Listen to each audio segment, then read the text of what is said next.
Il n'y a pas longtemps, j'ai voulu acheter des haricots verts dans une grande surface, sauf qu'en regardant les prix, j'ai halluciné. Ils coûtaient entre 5,50 € et 8,45 € le kilo. Et en plus, alors qu'on était en pleine saison, certains venaient carrément du Kenya. Du coup, par curiosité, je suis allée voir le prix des surgelés, et là, je me suis rendu compte que c'était vraiment beaucoup moins cher. Et c'est le cas pour la plupart des légumes d'ailleurs, mais pour mes haricots, on parle quand même de 3 à 5 fois moins. Le truc, c'est que j'ai toujours pensé que c'était mieux de manger du frais, niveau vitamines, etc. Du coup, j'ai quand même hésité. Mais en fait, est-ce que j'ai raison de penser ça? Les légumes surgelés sont vraiment moins bons pour notre santé, ou est-ce que c'est une idée reçue? Pour comprendre, je vous emmène chez l'un des géants du légume surgelé. Alors, vous le savez sûrement pas, mais en fait, la Belgique est le plus grand producteur en Europe. 1 million de tonnes chaque année, dont 120 000 rien qu'ici. Alors, comment ça fonctionne? Est-ce qu'avec la surgélation, les légumes perdent de leurs nutriments? C'est ce que je vais aller voir. C'est parti!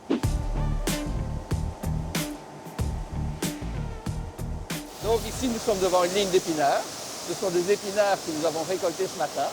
Donc il arrive, il est nettoyé, puis il va être blanchi, c'est Blanchi, c'est ça. On blanchit donc plus ou moins 2 minutes. On va le mettre à une certaine température près de l'ébullition pour que dans le process plus tard de stockage en surgelé, il n'y a pas de développement enzymatique qui peuvent altérer un peu la couleur ou altérer aussi un peu le goût. Mais est-ce qu'à cause du processus, on va perdre certains nutriments? Le blanchiment fait perdre un peu de vitamines, par exemple on dit 15-20% de vitamines, mais à part ça, on n'a aucun risque de perdre vraiment. Donc on a vraiment un produit qui garde tout. Ces chiffres ne sont pas valables uniquement pour les épinards, mais pour les légumes de manière générale. La surgélation, ça permet de ralentir très fort le vieillissement. Et l'idéal, c'est d'aller vite parce que plus le temps passe, plus les légumes vont perdre leur vitamine C en étant notamment exposés à l'oxygène. Et plus il fait chaud, plus la dégradation est rapide.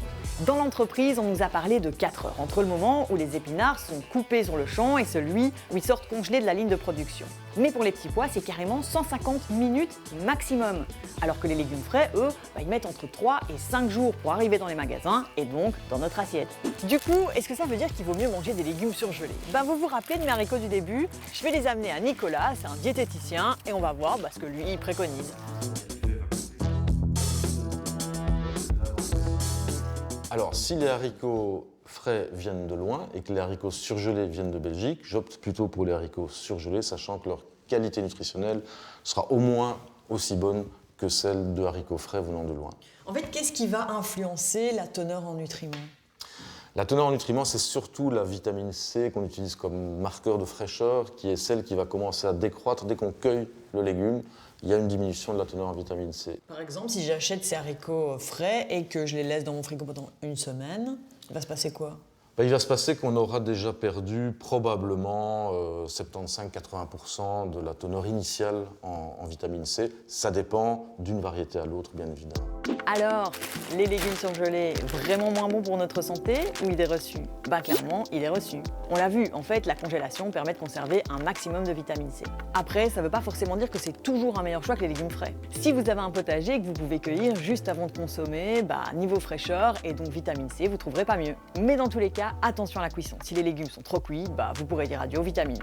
Voilà, c'est la fin de ce scan. Vous pouvez nous mettre sur pause et scanner le petit QR code qui s'affiche, histoire de nous envoyer vos idées ou vos infos. À bientôt!